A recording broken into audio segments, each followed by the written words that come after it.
你敢相信吗？房车里开一天这样的空调，竟然需要300块钱的电费。这个空调比我想象的要费电很多，每天要消耗10度电，而我房车上的电需要30块钱1度。有人肯定好奇，为什么房车上的电会这么贵？因为我房车最近停在海边等台风，一直没有移动。房车上快没电的时候，我就把房车发动着，用柴油换电。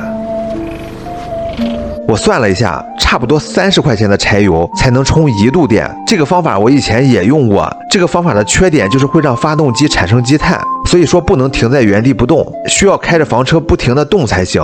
有人好奇我为什么不开着车出去转一转？一，我要在这儿等台风；二，这样原地转的话比开出去要省油。我的房车是这样过夏天的，你们想到了吗？真没想到房车上使用空调真不是一般人用得起的。刚买的这个移动空调对我来说竟然成了奢侈品。哎，房车上的夏天真不容易啊。好了，本期节目到此结束，点赞关注支持一下庄叔，谢谢大家。